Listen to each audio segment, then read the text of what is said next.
Creativity. Not something I'm particularly known for, considering when I'm not making basic ass designs, I'm accidentally stealing already existing ones. I didn't mean to do that! But that's fine, because when I was in 5th grade, I made a 10-part comic series all about a castle. I don't know either!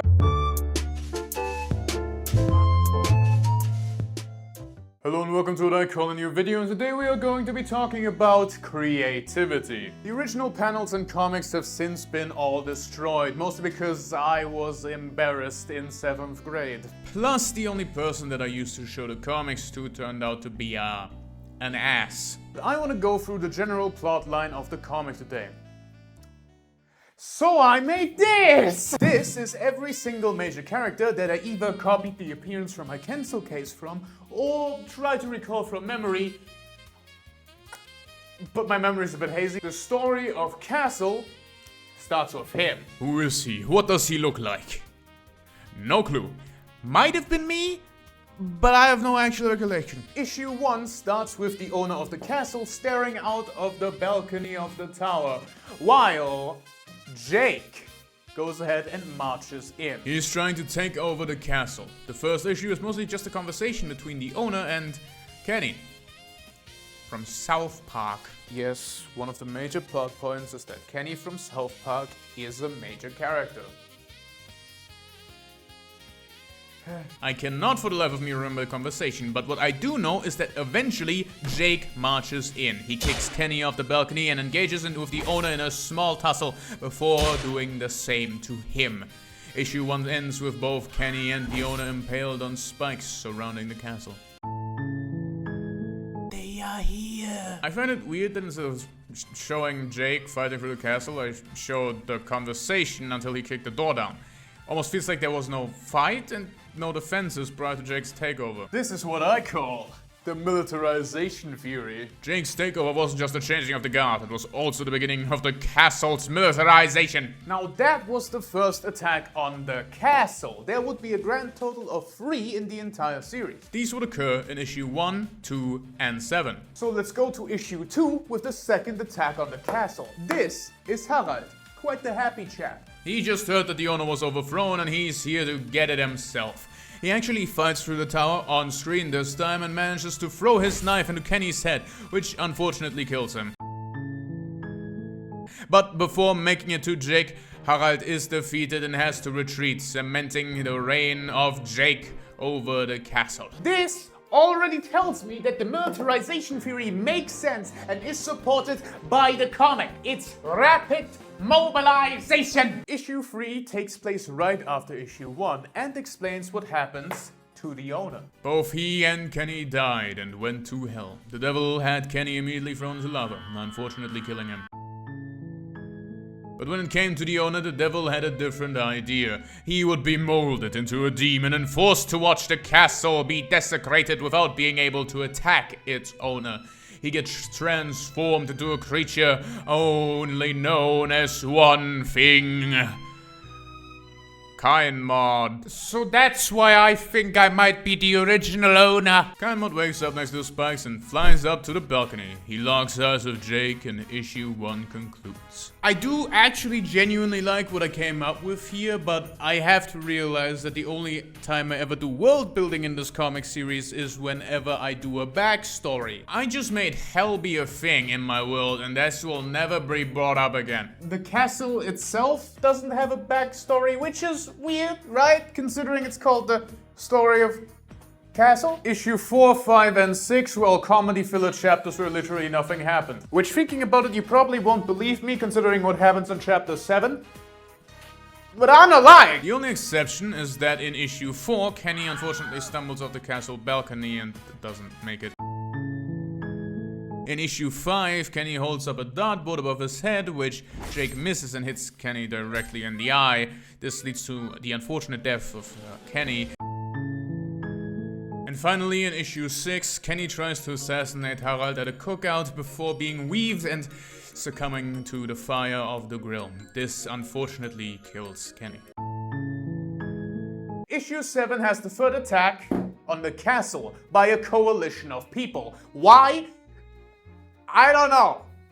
I guess I felt like it. None of these characters were announced beforehand or established before this very point, but we have ourselves three. Said coalition is Harald, Talion from the Middle-earth games, and the third dude I can't remember.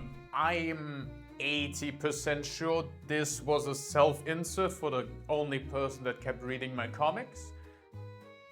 But what I do know is that he loves blowing shit up. Together they had an army of Uruk-hai behind them. The fact that I was really into my Middle-earth phase really necessitated the fact that I needed to give Jake an army. But it helps my militarization theory, rapid mobilization. They clash in a grand battle. Their advance is however stalled immediately when the newly built bridge to the gate is raised. So their third blows up a yet unseen side wall. This is the Kenny cloning room. That's right. Every single Kenny death was actually a clone and canon because there's a cloning machine. This is also why Kenny seemingly switched allegiances after the castle fell. Their third goes ahead and blows up the whole cloning bay, including all backup clones. I distinctly remember doing this because I got tired of killing Kenny every single issue, because I was slowly but surely losing the creative juice in my brain. The trio storms the castle while Talion and the Explosive Man get bogged down while Harald reaches the throne room. Harald and Jake engage in battle and are complete equals. This continues for a little while until Talion manages to get into the throne room and they can overpower Jake together. Now I have no idea how, but Jake, this guy here, escapes.